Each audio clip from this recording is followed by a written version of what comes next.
Warning, the Savage Nation contains adult language, adult content, psychological nudity. Listener discretion is advised.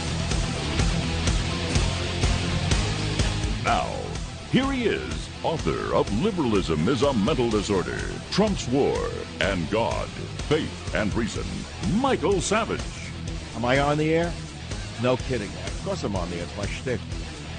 Oh, I know all the news stories. The Mexican landslide and the left is out of control and they're screaming and they're yelling. Well, we're halfway through the year. We're into July already. Would you believe that? Named by the Roman Senate in honor of Roman General Julius Caesar. When you think about it, that our months are named for old white males, in this case Julius Caesar, that may be offensive to some. And I think maybe we should change the months to other names. After all, Julius is named for July is named for Julius Caesar. Can't have that. She got a hashtag going on, rename the months. Maybe we can name the month Sharpton. We can name months instead of July, Sharpton. This would be Sharpton 2nd. Crazy world we're living in. They want to change everything. Now, the morons are so crazy they want to eliminate ICE. ICE is the bad one. Now, the idiots haven't thought this through. I guess it was started by Pocahontas to eliminate ICE or Bernie or one of the other nuts. Now, let's look at that for a minute. What does the acronym ICE stand for? Immigration Customs Enforcement. So the morons want to eliminate customs enforcement, do they? I thought it was about babies in cages. Well, also, we want whole ICE gone. The whole ICE has to go. We want customs gone, too. So I started to think about this. Who is behind this anti-ICE movement? It's not about babies in cages. Who is bringing in contraband into America? Who's smuggling in endangered species into America? So you want more endangered species? You want more heroin? You want more cocaine in America? Is that what you want? Because that must be what's behind all this. But the useful idiots in the gutters don't know that. Anyway, just some thoughts. I hear that the walkaway movement is growing. Are your liberal friends walking away from DEMS? I'll tell you why they're not really walking away. They're just not associating with the psychos much. And, I'm not really worried about the young socialists at all. They're nothing. It's a flash in the pan. They're going to make a lot of noise. It's the return of 1968. There'll be more violence right up to the election, and there'll be a landslide for Donald Trump. That's all. It happened before. I wouldn't live through this. It happened before. They're moving the country away from them. Bernie's going to destroy the Democrat Party. In fact, he may be a plant of Donald Trump. It could be that that Bernie Sanders works for the Republican Party. Bernie Sanders and Maxine Waters couldn't do a better job for Republicans than the Republicans themselves, by the way. So those are some of the ideas. I don't know if it matters to you much. I was reading an article on coffee and health. I can tell you about that. And, oh, yeah. There's a local museum here called the Young Museum. Several years ago, I told you they had an exhibit of someone's old shoes and clothing. She was a donor to the museum. They turned it into an exhibit. I don't remember her name, but I was appalled. Why would they put an old Yentas shoes in a museum? I couldn't understand it. But then again, this is San Francisco, the provincial city that I love to hate so much, making believe that they're the center of everything when they're nothing but a provincial outpost of New York City, Paris, and London. Throw in Rome if you'd like. They now have an exhibit of Muslim fashions at the Young Museum, if you can believe that. I thought that was rather odd. Why would you have an exhibit of Muslim fashions? What, did they miss Christian fashions, Jewish fashions, Buddhist fashions? But they had to be the head of the curve. Now, Muslim fashions. Isn't that fabulous? You're going to see your daughter in a burqa. You know what's odd about this whole thing is that these are the people who claim to be liberated and advanced and humanitarian. You know where my thoughts are going. I don't have to finish the paragraph. I'll stop myself as well. It goes back to the same thing with those screaming most about the babies in cages. It seems to me most of them have no families and no babies. It seems to me the loudest screamers about the children are those without children. It seems to me these are the most anti-children people in America who suddenly discover that they love people from Honduras. The Honduran children mean so much to them. How come they care nothing about the poor black children in America? Haven't heard about that in a while. How about the poor white children in Appalachia and other places? Haven't heard about that for a while. Anyway, just some random thoughts. Now play Mick Jagger. Mick Jagger. Mick Jagger is what I want to hear. Mick Jagger. Mick Jaggermeister. You can't always get what you want. You know that. Have you come to understand that? That satisfaction is not guaranteed in this life? Turn it off. It doesn't mean anything to me. No, I was thinking about that, is that I came to this decision many, many years ago, which is that the more you struggle to satisfy yourself, the worse you feel. And only when you accept that you're going to be miserable your whole life and you learn to live with suffering, as the Buddhists teach us, have you a chance at even a modicum of sanity. It's when you struggle every second to achieve that high that you wind up in the streets of San Francisco whipping your boyfriend on a float and tell yourself you're free. That's what happens. It's when you stop seeking that thrill, that satisfaction, that you might find some satisfaction. Does that make sense to you? Oh, I know about the news stories. I could care less. The return of 1968, big deal. Walk-away movement, who cares? My mind isn't there. I mean, it's a July 4th week. Everyone's away. Seems everyone's on vacation. Now, it doesn't mean I couldn't have gone somewhere, but there's nowhere to go. I'm thinking of taking a vacation this summer. I'm thinking of going to Iceland. Never been to Iceland. I don't know why I want to go there, but of all the places on earth, why would I want to go to Iceland? Well, there's a reason. There's no pollen in the air. It's all like, it's all lichens. I don't think anyone's allergic to lichens up there. I may even develop a taste for reindeer meat. You never can tell, or stay in an ice hotel. Anywhere where there's no pollen. Anyone listening to the show ever been to Iceland? Raise your hand if you've been to Iceland. I don't want to go to Iceland, actually. It looked nice. I don't know, why would I even go there? That's the problem with vacations for me. I plan them. I think I'm going to want to go there. I'm going to do this. I'm going to do that. And maybe when you get there for the first hour or two, you got a slight rush of being there. Then what happens? You have your first drink, your first meal, and you wish you were dead. And you wish to God you could be back home in your own bed complaining about the universe, right? Anyway, that's the opening to the show. Good night, good luck, and God bless you. So the real stories are here. I gave you the history of July. I got all these stories I was looking at over the weekend. Another convention just canceled in San Francisco, the city I love to hate. San Francisco's appalling street life repels residents, says the article. Now it's driven away a convention. That's according to the local Nun newspaper. A huge medical convention is not coming.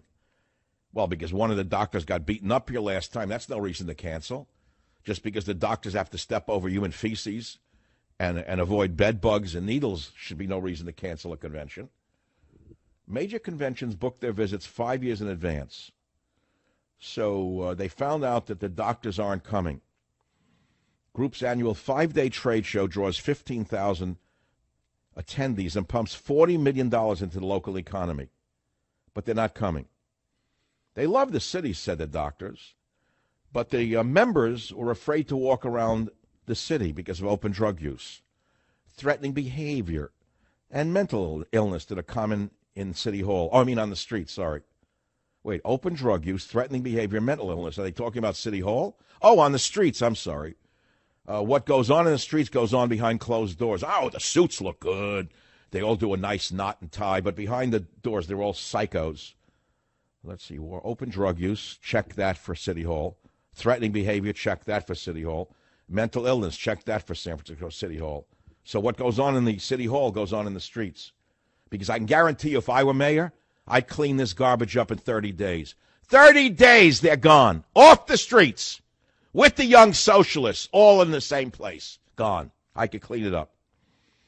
Tourism is San Francisco's biggest industry, $9 billion a year, 80,000 people, generates $725 million in local taxes, blah, blah, blah. And conventions bring in $1.7 billion of the business. How do you like that? Well, the tourists are disappearing from the city. How do you like that? I don't know. I still love the city. I know where to go to avoid them. By the way, did you know that the Democrat Party has become the lawyers' party? You didn't know that. You know how much I love lawyers, don't you? Bruce Walker writes that the Democrat Party has become the lawyers' party. Barack Obama, lawyer. Michelle Obama, lawyer. Hillary Clinton, lawyer. Bill Clinton, lawyer. John Edwards, lawyer. Elizabeth Edwards, lawyer. Every Democrat nominee since 1984 went to law school, although Gore did not graduate. That's how he became an expert on crimatology. Every Democrat vice presidential nominee since 1976, except for Lloyd Benson, don't know who he is, went to law school. Look at the leaders of the Democrat Party in Congress. Nancy Pelosi, can you believe it? She went to law school. I don't know what bar she passed on the way to the bar, but I would wonder what they put in her drink. But the Republican Party is not filled with lawyers. Trump, businessman. Vice President Pence, not a lawyer. Most all of them were not lawyers. Some of them were actually citizens who did things. Economists, heart surgeons. Go think. Go think what this country could be if lawyers were not allowed to run for office. I see that Cohen, remember him? Cohen.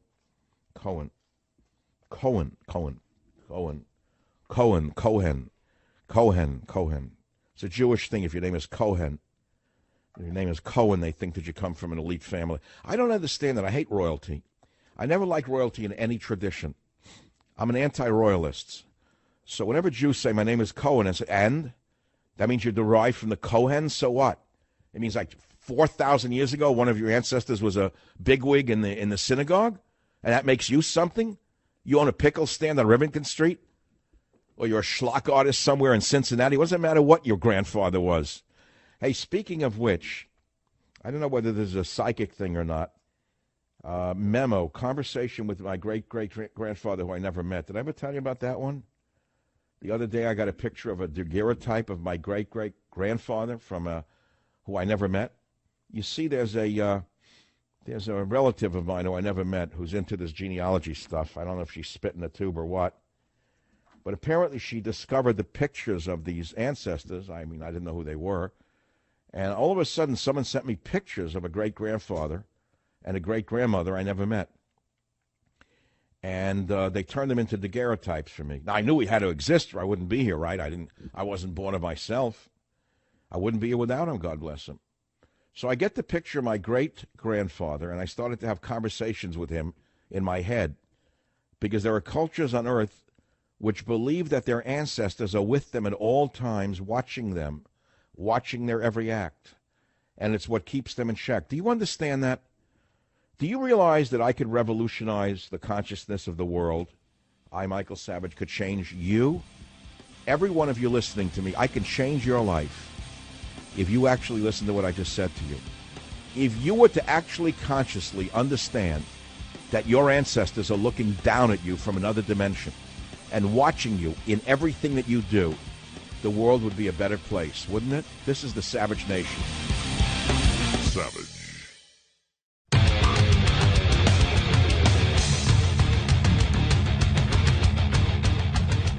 No, it's like the 60s all over again. They think they discovered it and they're going to change the world.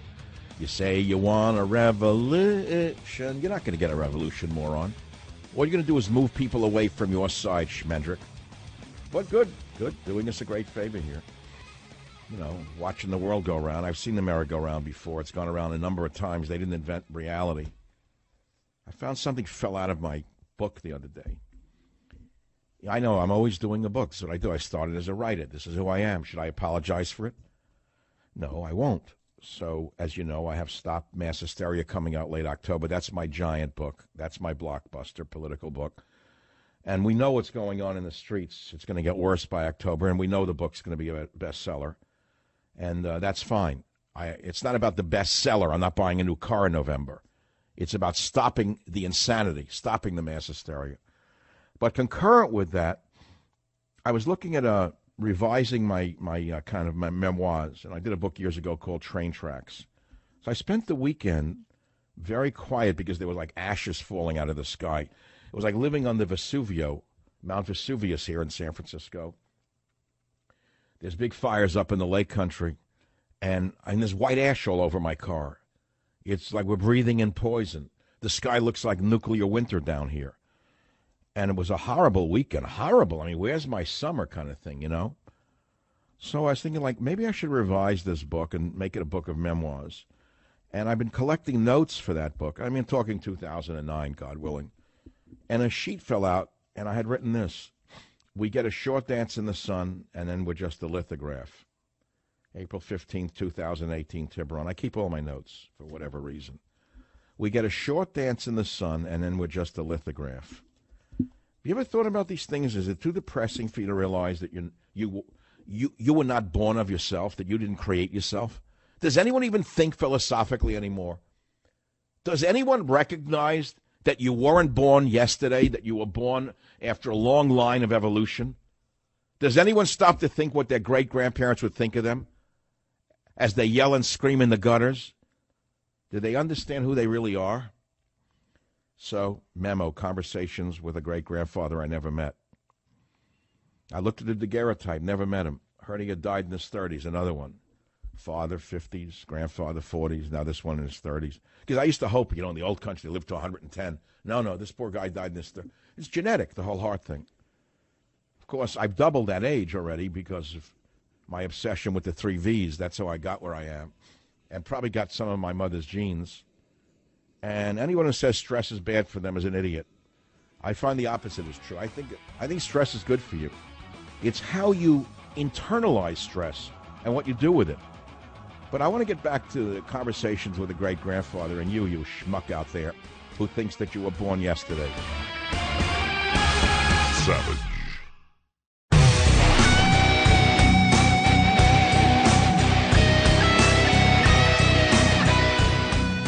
That's why my mind is not really on politics right now. More people I speak to are tuning out than you can believe.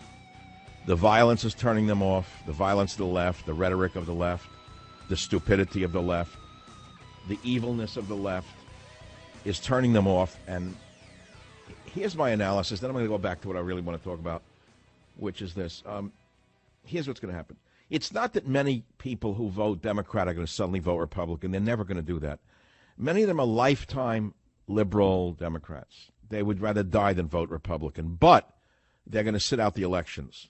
They're not going to vote at all in protest. And they're sick and disgusted of the party that's become a party of left-wing fanatics and fascists in many cases. And what this violence is doing is going to motivate the other side of the aisle, meaning my side of the aisle, to come out and vote. I believe there's going to be a reverse victory here like you've never seen come November. We'll have to wait and see. And so the more they scream, the more they yell, the more they riot, the more they attack people is actually good for the country that we live in. So I've seen this before. I saw this before in 1968. It's how it played out. The idiot left was screaming and yelling against the war, attacking our troops. And what do you think is going to happen? What goes around comes around. That's what's going to happen. Just what happened then. They elected stupid.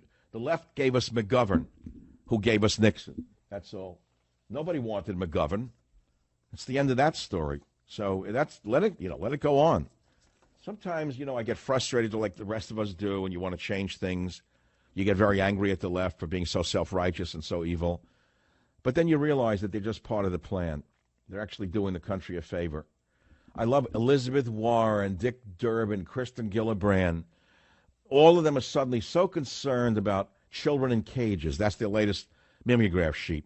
The Obamas put out, say children held in cages, attack ICE,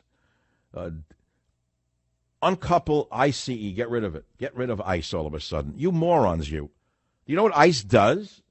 Immigration Customs Enforcement, CE. Look at the CE part. So you want more endangered species being smuggled into America and killed? Is that what you want? So you want more heroin, you want more cocaine? Is that what you want? Because that's what you're screaming for. You want no customs enforcement? It's beyond belief. I mean, people can understand lunacy when they see it. So don't get too excited about the civil war that we're living through. It's a quiet civil war, but it's a civil war nonetheless, and it's going to get a lot worse come November because Obama is pulling the strings. He's the puppet master. So what happens with things like this is my mind goes to another space, another place, and another dimension. Another space, another place, another dimension. My whole life, I have gone to my imagination to get away from the world. In fact, things sometimes get so bad I'll leave the country. I did so in the past, and I'm liable to do it again. And then you look back. I told you I'm an avid plant collector, or have been, medicinal plants, and my collections are in 7 principal herbaria around the world. from Honolulu to New York to Moscow. It's a very important collection of healing plants that will be there for hundreds and hundreds of years. But the interesting part about my plant collections, as any botanist knows, is that let's say you're out in the field and you're in Fiji, Tonga, Samoa, Tahiti, remote place, and you collect a plant that you think is of interest. You dry the plant and you put it between newspaper print back in the herbarium and you store them. My plants are stored in herbaria, and I have one collection up here in my own place. And if I open up the case in which I have these plants, they're stored. Each different plant is wrapped in a couple of sheets of newspaper. But they're newspapers from the era that I was collecting plants, 1969, 1970, 1971, 72, 73. And I open these newspapers from the Fiji Times or wherever it was, the Tahiti Gazette, I don't know the newspapers, wherever they're playing, the Cook Island, whatever. And you look at the news stories of the time. And there you see Jane Fonda marching proudly across the street with her arms locked, with her fellow leftists. And now you see her idiotic, stupid brother saying that he'd like to put Donald Trump's young son in a cage with pedophiles. What goes around comes around, So then I'm going to bring it right back to what I was trying to say to you, but I really want to get some callers out there who may be of another culture, who understand what I'm talking about. Is there anyone listening to this show who does not live in the temporal world? Is there anyone listening to this program who not only lives in this time and this space and this place, but also pay attention to what I'm saying, carries around with them the knowledge that their ancestors are looking upon them in their every act? Or am I the only one left on earth who thinks this way? Is there anyone out there who thinks this way or not? Or is this totally insane right now? We're all supposed to make believe we were born of ourselves?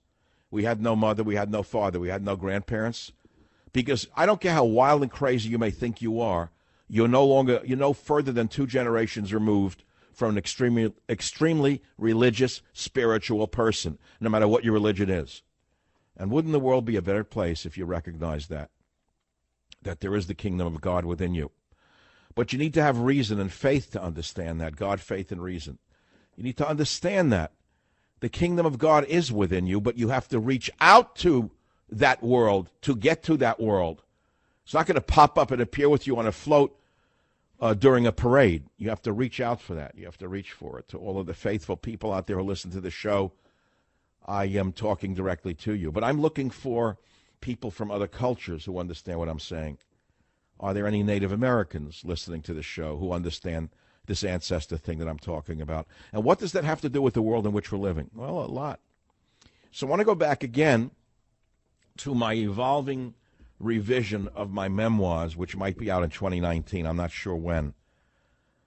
But I started to have imaginary conversations with a great-grandfather I never met, because I got this daguerreotype of a man I never met. Some relative was doing research, and they found this picture. I think he was born in 1866. And I see him, and I see my great-grandmother, and they're staring down at me, and they're right here in the studio. And every day, I look at these pictures now. It's changing my life. It's weird, because I have their pictures in a bookcase that happens to be right over the dishes that I used to, I almost said serve my dog. I did, I swear to God. So every day when I lean down to give my dog water, I hear my grandfather say to me, "This is what you do in your life. You're on your hands and knees for a dog." And I say to him, "Look, Grandpa," I go, "Look, yeah, I mean, how's he going to eat?" He looks at me. He doesn't answer me. He just stares at me with incredulous eyes. Every day you bend over and give a dog a bowl of water? This is what you do? So there's stuff like that starts to come to me. It's like, okay, these are the imaginary conversations I'm having. Even as a little boy, when I was doing naughty stuff, I would apologize to my ancestors. And I would look up and I would think that they were there, and I would do it anyway because I had no impulse control over the stuff that little boys might do. And I felt that they looked away in shame as I was a little boy, but more recently I started to talk to my great-grandfather. So here he is in the picture, and he looks at me, and I look at him as I walk by the dog bowl every day. And I imagine a conversation with him.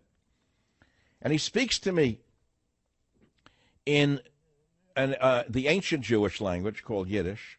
And I imagine he says to me, and I don't speak it very well, I only remember some of the words. I don't know if you're from another culture. Maybe you remember some of the words of your ancestors. And some of the words would be, "Vus machst du, Michael?" which means, what are you doing, Michael? And then he says, Herr Chaim, Michael, meaning listen, Michael. And then he says, Was machst du, Michael? What do you do? What are you doing, he says to me. So I said, I'm a writer and I'm on the radio. So he says to me, what's the radio? I say to him, I talk to a lot of people on the radio. Talk to a lot of people on the radio? What do you say to the people on the radio? Oh, I talk about politics and events. And what do you say about politics and events? Well, whatever's going on, I give them my opinion. And why is your opinion so important? I don't know. People seem to like the way I think about these things. Well, what do you think about these things? Well, great-grandfather, it depends upon the situation. For example, if there's a war, maybe I'm against the war. And they think that what you think is important? Yes. Why? Well, they think I have intelligence and I have an education. And they don't, he says? So I say, no, most people don't have much intelligence, great-grandfather. Not in the world in which we live. And most people don't have any education, and they don't know how to think. And how do you know how to think? Well, grandfather, you may not know this, but I have a lot of years learning how to think, going all the way back to college. I have many higher degrees where I was taught how to think. What do you mean you were taught how to think? You couldn't think when you were a little boy? No, not like I do now. You see, your grandson, my father, Ben, taught me how to think. And what's that? He taught me how to put two and two together. What do you mean two and two together? What's two and two? I learned how to add two and two is 4, not 6. What do you mean you know how to put things together for people because they can't on their own? Yes. So in that sense, you're like a teacher or a leader? A teacher who tries to explain things to people? I guess so. So great-grandfather says, okay, that I can understand. So if you can do that like a teacher, why aren't you a teacher? Because I'm not. I don't want to do it through a holy book. Why? It worked for me and everyone preceding me for 1,000 years or more. 5,000 years we use the holy book. You can't use the holy book? You're too good for it? I don't know. It just seems remote to me, grandfather. It just seems like these prayers about a being in the sky. Why, you don't think he exists? Are you sure of that? Are you sure that your every breath is not because of him? You're sure that every morsel of bread that you eat every day is not because of him? Every glass of wine that you take is not because of him? I said, well, of course I understand that prayer, which says, God, thank you for giving us the grape and the wine, and thank you for giving me this bread. I understand all of that, and sometimes I forget it. Well, don't forget it, he says to me. Why shouldn't I forget it? Because if you forget it, he will forget you. And if he forgets you, you're liable to wind up with nothing. You mean like the Bible says it will all dry up? It could dry up. Maybe you have everything right now because you do remember him. Maybe you have everything right now because you still think about him every second. Who's him? Come on, stop giving me the BS, Michael. You know what I'm saying. Don't be a wise guy now. You're too old for it, he says to me. I say, okay, grandfather, let's go further. I am repeating to you conversations with an imaginary great-grandfather I never met. I'm Michael Savage. Savage.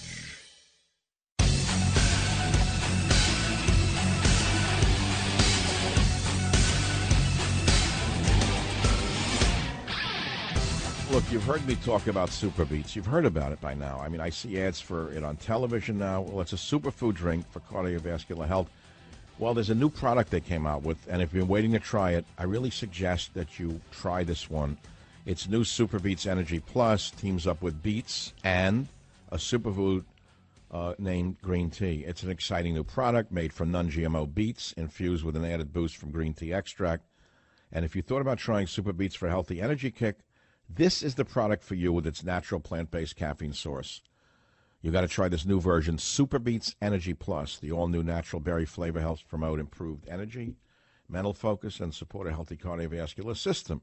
You will feel the difference that the green tea kicker makes. Now, we're only making this product available to the listeners of our show, so make sure you take advantage of this new release today. Call 800-481-0504, 800-481-0504. Go to SavageLovesBeats.com. And with your first order of Super Beets, you're going to get a 30-day supply of new Super Beets Energy Plus infused with green tea for free. And then you get indicator strips to show you how it's working in your body and free shipping. It's a great deal, great product. 800-481-0504. Go to SavageLovesBeats.com today. And now back to the program per se. Now, the program per se is odd today, I got to admit. I have all the stories. Young socialists, return of 1968. Do you expect more violence? The walkaway movement is growing. Are your liberal friends fed up with the left? The Muslim terrorist that was swept under the rug. The convert to Islam who wanted to blow up some place in Cleveland over the July 4th weekend, again swept under the rug, the same way that the shooter at the newspaper was swept under the rug because he was not the white male that they said he was. Remember, they said white male, white male, white male, white male, white male shooter, white male shooter, white male. The minute his name was seen as Jared Ramos, the suspect in the Annapolis Capitol shooting as Jared Ramos, the story was dropped by the vermin in the media. Didn't fit the agenda, the protocols of the agenda. It's sickening. It's just sickening, the racism of the newspaper business, right? And then there was a death in a Hollywood dungeon by a man who was considered, I love it, they say, the BDSM community. That's the word I like to, is the Hollywood Reporter reported on a guy who runs a dungeon, ties people up. So he puts someone in saran wrap. And the guy died in his cell there. And he's led a double life as a master. Works for William Morris as a top guy in the movie and film industry. You ever wonder why none of my novels have become movies? Now you know why. For years, he led an openly double life as a master in L.A.'s BDSM community. Where'd this come from, community? How could there be so many communities in America, people I never heard of? They're all communities. All of a sudden, there's a dungeon community, sex master-slave community with conventions. We're living in the sickest of times in the history of the world. What we are living through right now makes the Weimar Republic look like Snow White and the Seven Dwarfs. And I know how the pendulum swings after this. So he wraps somebody up in saran wrap. The guy dies, suffocates. Now listen to this. And the guy's not arrested. Now let me ask you something. If a husband and a wife engaged in rough sex and the wife died, tell me what would happen to the husband. What would happen to the husband? But apparently there's a triple standard in America because this guy walked away scot-free. Oops, just an accident. I wrapped something up in saran wrap in my basement in my dungeon, and he died. Ho-hum, let's have the next one come to my community. Now you understand why none of my best-selling novels have ever been movies and why I am banished from the news media. Savage.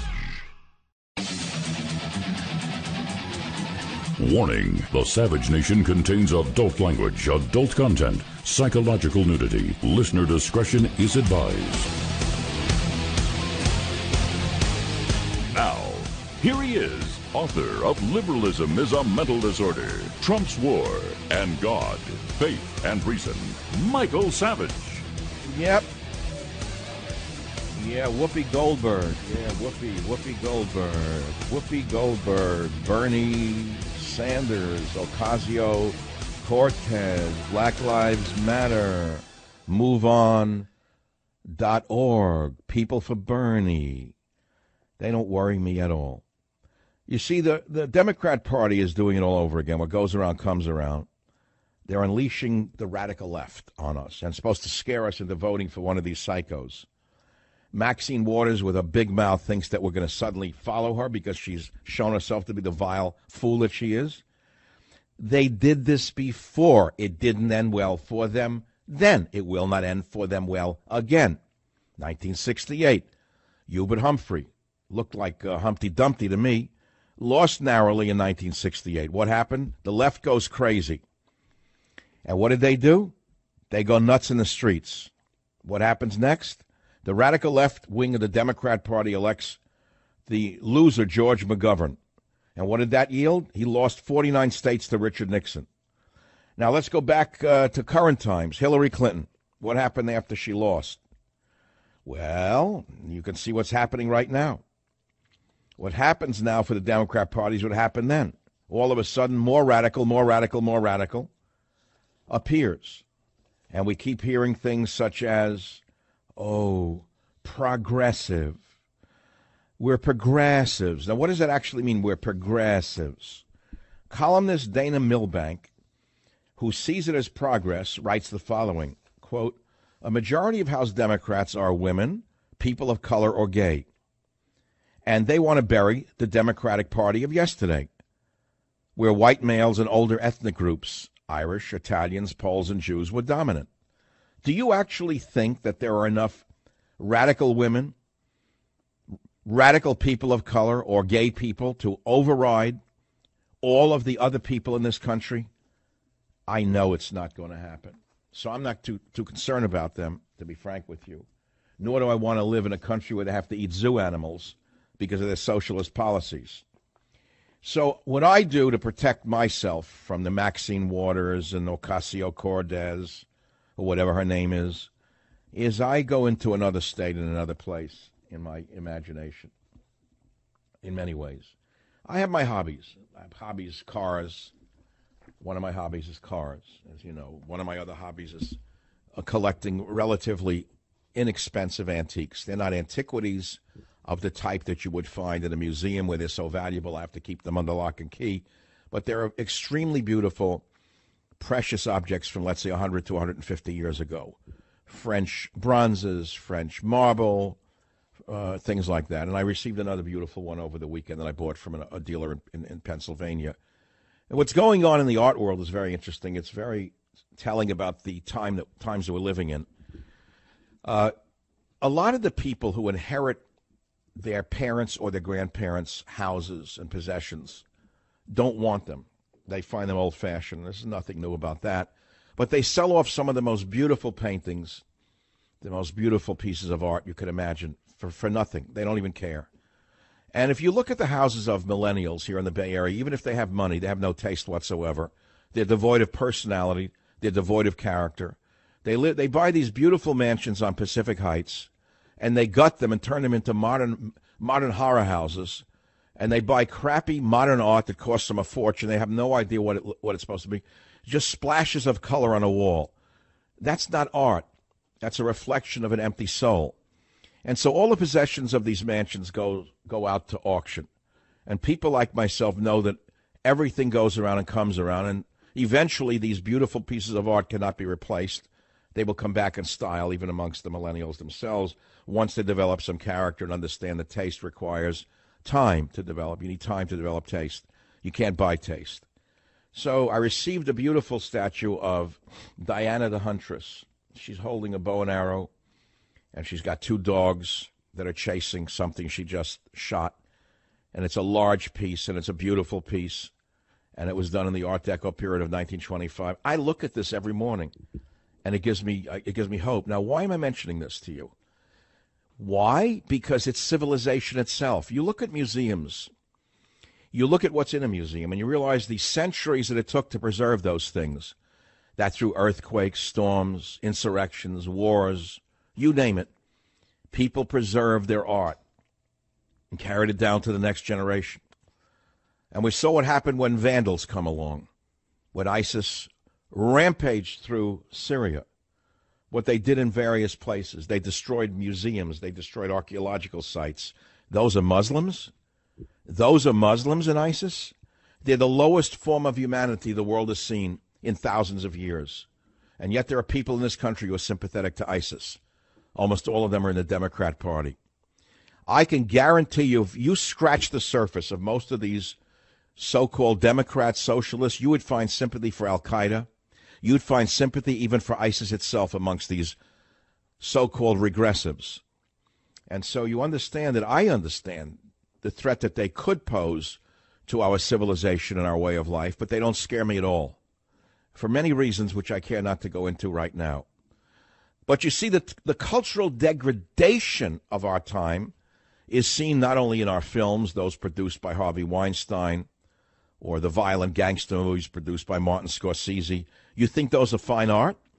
They're finely made works, but they're not fine art. They're horrible pictures of the worst elements of our society. No matter what the movie may be, no matter what the film may be, they work in the garbage music of our time, if you would even call it music. Rap music, for example, injected into a movie. Every movie now has to have either a man marrying another man or rap music somewhere within the first 5 minutes of the movie's opening. I don't care what the film is. Within 5 minutes, you have to show a man marrying a man with smiling, approving grandparents. Everyone's supposed to approve. Or you hear rap music in the background as though it's somehow a cultural norm. Well, not in my world it isn't. Not in my world. It never has been and never will be. This is my world. This is Michael's world. So, my friends, we're just talking about various and sundry things and how they fit into the overall picture, you know. And I've seen it before in '68 with Humphrey, then McGovern, gave us Nixon. And it's usually said that, you know, the party in power loses 50, 60 seats during a midterm. I'm going to wager a guess that that's not going to happen this time. That despite all of the sound and fury of the fellow travelers in the media who would have you believe that the country's moved radically to the left, you are hearing the voices of a very small but vocal minority combined with hordes of illegal aliens who don't even belong in this country. They don't belong in this country. They're illegally here. That's what the word illegal means. Don't listen to the twisting of reality. No such thing as an illegal person. Oh, yes, there is. Oh, yes, there is such a thing as an illegal person. Even you get Elizabeth Warren now trying to jump on the anti-ICE bandwagon about children held in cages, right? Well, listen to Elizabeth Warren, better known as Pocahontas, all of a sudden concerned about children, even though Obama kept the children in Saran wrap. The Saran wrap story is the Hollywood Reporter, in the aluminum paper, whatever. I'm mixing up my wrappings. The children were kept in aluminum paper. Now here comes Elizabeth Warren now, turning Trump into Hitler in clip 03. Let's hear it. This is about children held in cages. This is about babies scattered all across this country. This is about mamas who want their children back. President Trump seems to think that the only way to have immigration rules is to rip parents from their families, is to treat rape victims and refugees like terrorists, and to put children in cages. This is ugly, this is wrong, and this is not the way to run our country. Well, it's the way it's being run now. It's the way Obama ran the country. They put children in cages too, but you didn't open your big mouth then, did you? All of a sudden, then the most vocal amongst us for the children all of a sudden are those who hate children, those who have no children, those who paid no attention to children. Again, they're using the children. Anti-ICE bandwagon. Now they want to destroy ICE altogether. They want to destroy immigration and customs enforcement, right? Yeah, they're not going to have it happen. We're not going to see the end of ICE, believe me. We're going to see the end of them before the end of ICE, I can guarantee it. Now, talking about ICE, the only country I want to visit is Iceland, not because it has the word ice in the beginning of it, but because I'm a severe allergy sufferer, and although allergies are supposed to end come July in the San Francisco Bay Area, they're still horrible. Could be because of the ash flying around in the air, because of the Lake County fires. It's horrible here. Where is my summer? It looks like nuclear winter out there. The whole Bay Area. It's really horrible, man. But we'll get over it. Things change. The winds will come. The marine layer will come in, and we'll forget all of this. It happened before with those horrible fires up in Sonoma last year. It was a terrible trauma for the people up there. But things come and things go, and the plagues come and the plagues go. The locusts come, the locusts go. The leftists come, the leftists go. And I'll be back. Savage.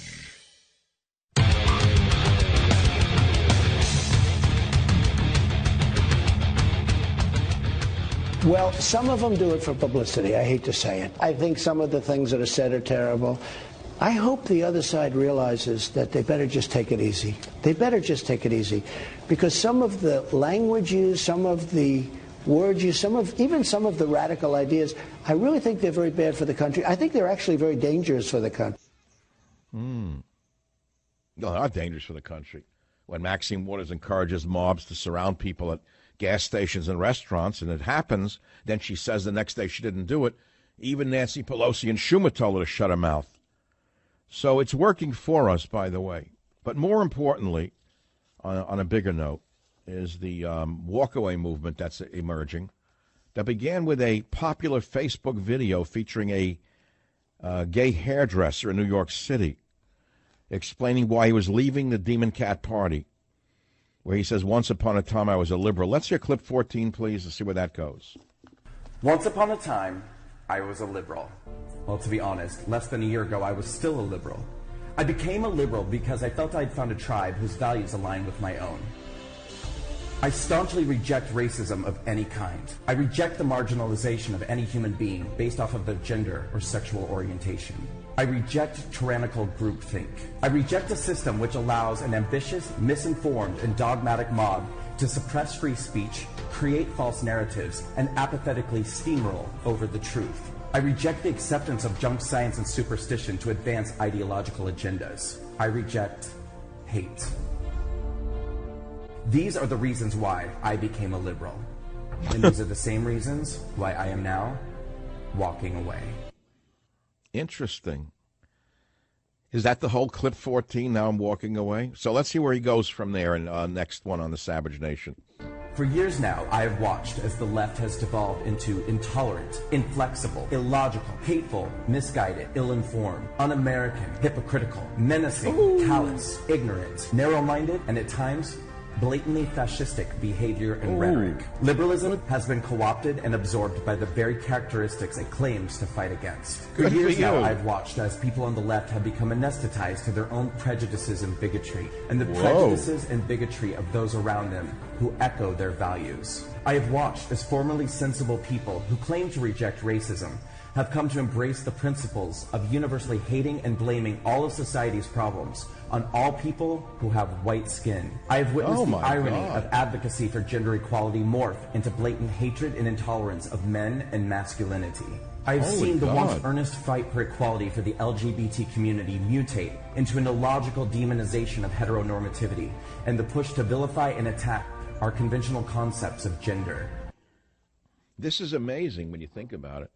Well, now finally, the walkaway movement's spokesperson, in this case, a gay hairdresser in New York City, sounds like he knows what he's talking about, concludes in 16 on the Savage Nation with the absolute truth. Listen to it. If you are a person of color, an LGBT person, a woman, or an American immigrant, the Democratic Party wants you to know that you are a victim and destined to stay that way. They will insist that you are a victim doomed to exist within a system that is rigged against you, that you are a victim of systemic oppression, that you are a victim of your circumstances, and that no amount of hard work or motivational action will ever allow you to overcome your victimhood or the privilege of those around you. This is perhaps the Democratic Party's greatest and most insidious lie. But if you are a minority in America today, the left-wing politicians and the liberal media don't want you to ever discover this lie. So they bombard us with stories designed to reinforce the narrative that you are in danger, that you cannot succeed. They manipulate your fears and concerns by telling you that you are disadvantaged, disempowered, and disposable. You must be reading my books. Except them. They will tell you that you need them. They will tell you that you are only safe under their supervision. They will promise to liberate you from all that chains you. And then they will do absolutely nothing for you. Once upon a time, I was a liberal. But liberalism has changed, and I will no longer be a part of an ideology or political party that represents everything that contradicts my values of unity, equal opportunity, personal empowerment, compassion, this guy's great. and love. So I'm walking away. Okay, he walked away from liberalism. Okay, listen, first of all, two things to say. He should run for the mayorship of New York and replace that bum who's in there now. Number two, I want him to do my hair. I'd like to find out where his salon is. He's a gay hairdresser in New York City. If he does straight hair, I definitely want to find out where his salon is and have him do my hair. Why? That would be fun to talk to this guy while he's doing my hair, wouldn't it? Whatever's left on my head. You know, my hair's turning black again from all my hair's turning black again from taking high doses of coenzyme Q. Would you believe this? And tons of coffee.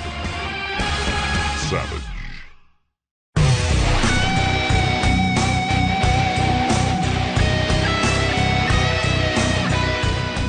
I was surprised that Chuck Schumer, reached into the other house to do that.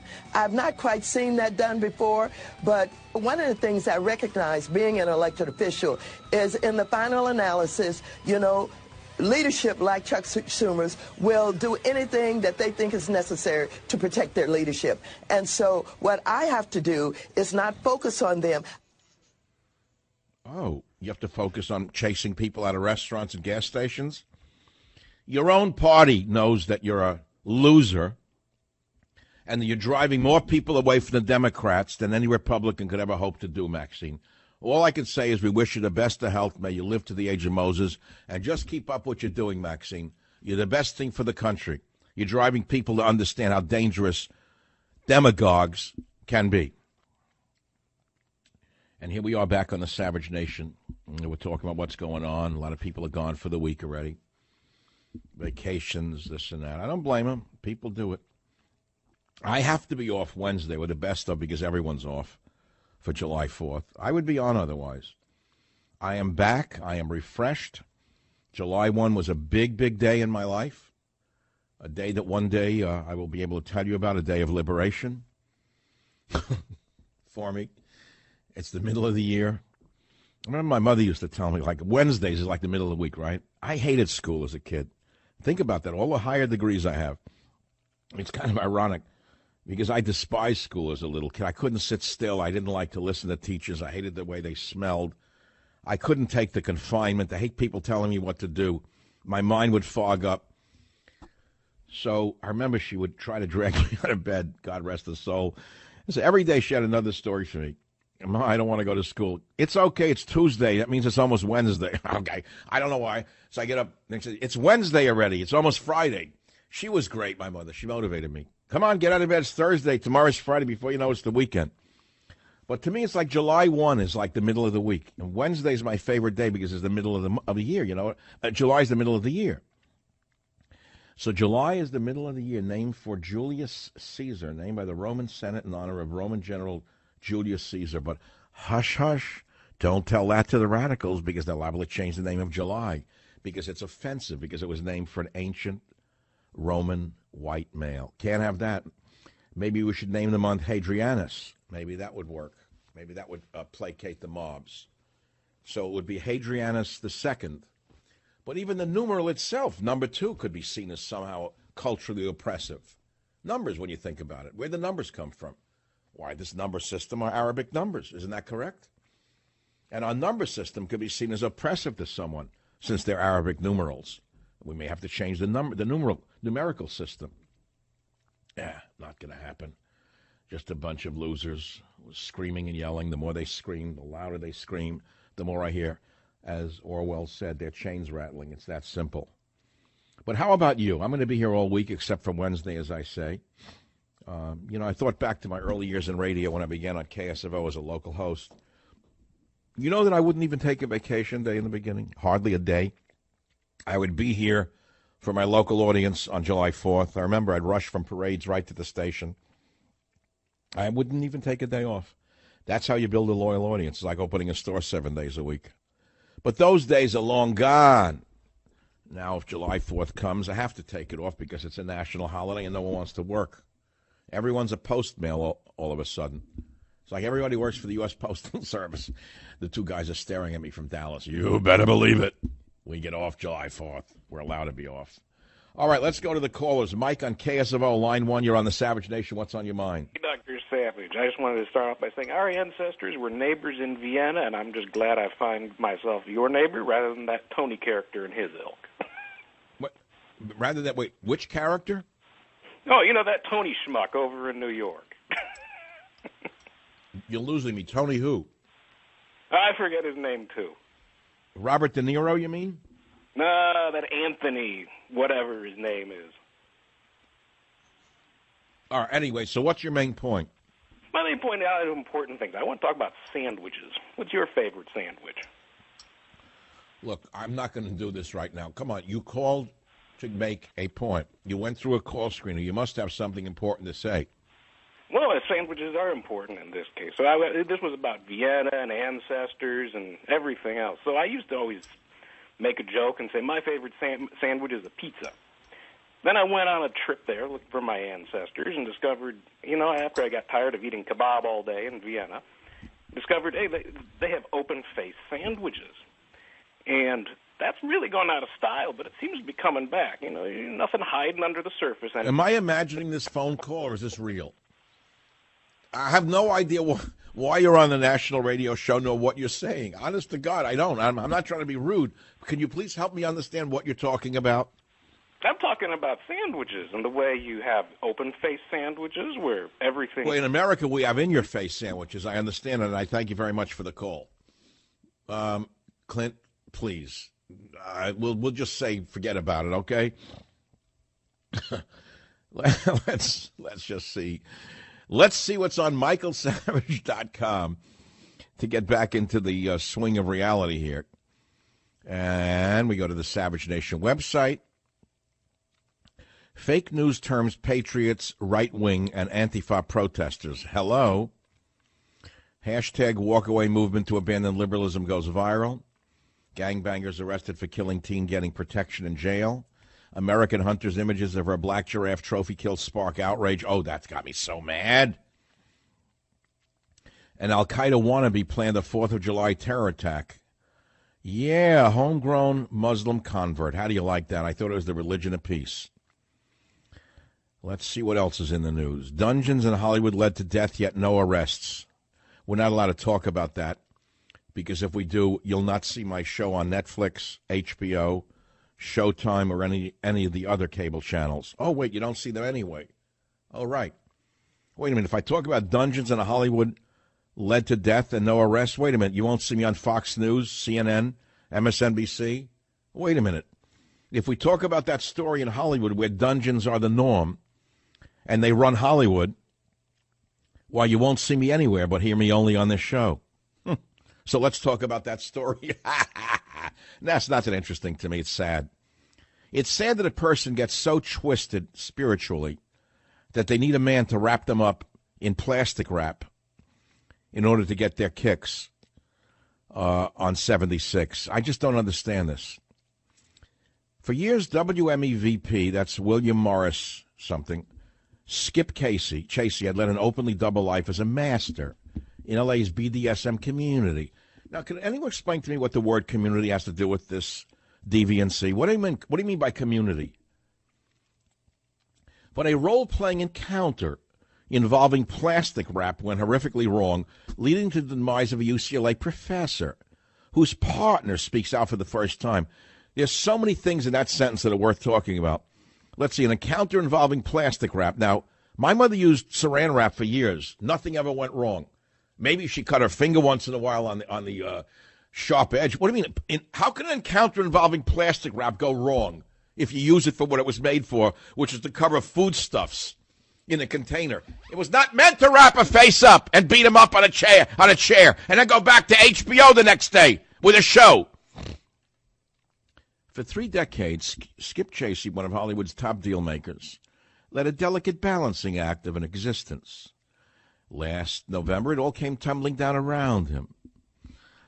That something tragic had became known to his many friends the following morning when on November 20, 2017, Chasey posted a troubling Facebook message. Well, he killed someone while doing his little community thing there. In his professional life, Chasey, 62, is a senior VP of business development at William Morris Endeavor. Now you know why you've never seen me represented by William Morris Endeavor. Now you know why I had an agent for 3 days in Hollywood.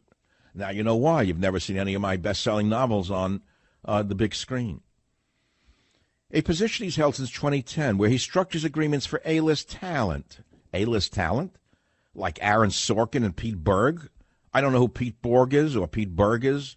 I don't know who Aaron Sorkin is, but they're the people who affectionately are called Katzenberg, Hatzenberg, Matzenberg, and Ratzenberg to me. For 15 years prior to that, this big member of the Saran Wrap community was an executive VP at Imagine Television, Ron Howard and Brian Grazer's company, overseeing deal-making on long-running hits like 24 and Parenthood. Now you understand why you vomit when you watch hits like 24 and Parenthood. Now you understand why everything about television is sick. But in his personal time, Chasey is Master Skip. I'm reading from the Hollywood Reporter. A respected figure in the Los Angeles leather scene. Can anyone tell me how you can be a respected figure in a leather scene? And to me, it's oxymoronic. I don't understand that. How can you be a respected figure in a leather scene unless you work in Nancy Pelosi's backyard? Google his nom de dungeon and dozens of links and videos turn up, including an entry on leatherpedia.com. Born in Port Huron, Michigan. That's a left-wing enclave. In 20s, he moved to San Francisco, then New York City. Finally laid roots. It's sort of like the pioneers came out in a kind of Stoga wagon. But he laid roots in Los Angeles in 1992, where he fully immersed himself in the gay bondage scene. Again, another community. While his unprepossessing Midwestern looks are far from the Tom of Finland ideal, I'm reading again, Chasey has fashioned himself into a sadomasochistic spiritualist. Again, that's somewhat oxymoronic to me. Anyone listening to the show, can you tell me how you can be a sadomasochistic spiritualist? I don't quite follow that. And he leads workshops on how leather folk can merge sex and spirit. His resume touts a starring role in the 2005 documentary Pup, which chronicles his involvement in the pup play scene, in which a handler and human puppy interact for sexual gratification. I think I'll stop right here. So this guy has a dungeon where he wraps people up in saran wrap, and the guy was a so-called professor at UCLA. The guy dies, and there's no arrests made. Read more at The Hollywood Reporter, as linked on michaelsavage.com, and you'll come to understand why this media landscape of ours is so warped. I don't understand how you can be a member of a BDSM community. What do you mean community? Is that like the Catholic community? Is that like the Protestant community? Is that like the Buddhist community? Is that like the Sioux community? The Chippewa community? Oh, it's equal now? Everything's equal? See, this all goes back to the brainwashing that you experienced in the 70s, where it started with don't be judgmental. Well, let me tell you something. I'm very judgmental. And the only way to survive in this world is to be super judgmental. Take it from me. I'm Michael Savage. Savage.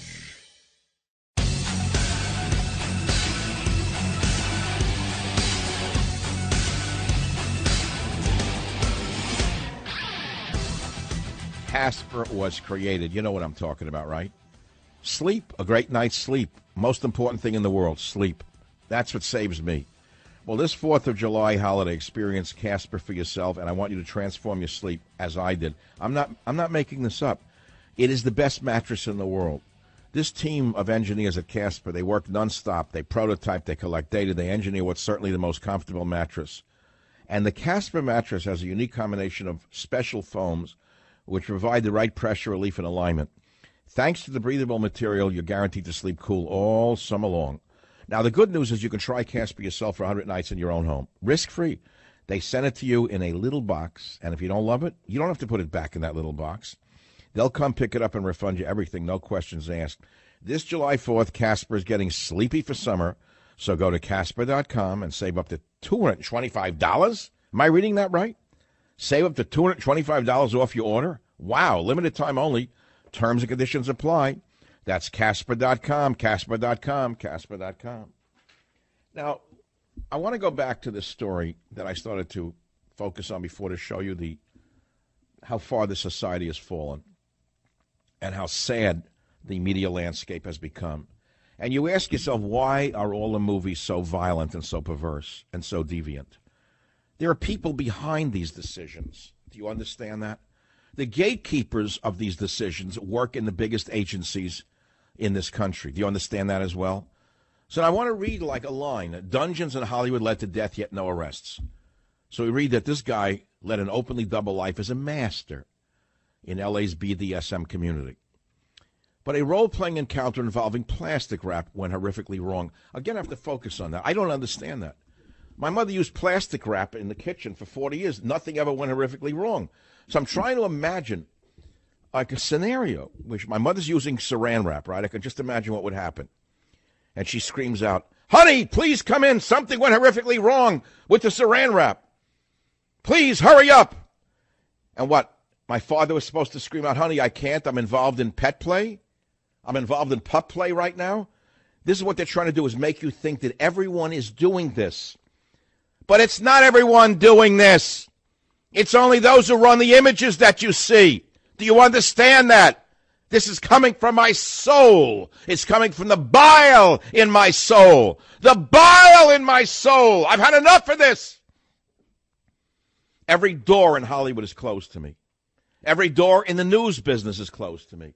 And you think it has nothing to do with my vocalization of my disgust for these communities? And let me tell you something. If I was such a minority, I wouldn't be saying this. I am not such a minority. I am not such a minority. But enough is enough of the normalization of the Saran wrap people and the pup play people. Don't you think? Or should we all be tolerant and accepting of every community and every activity and every thought?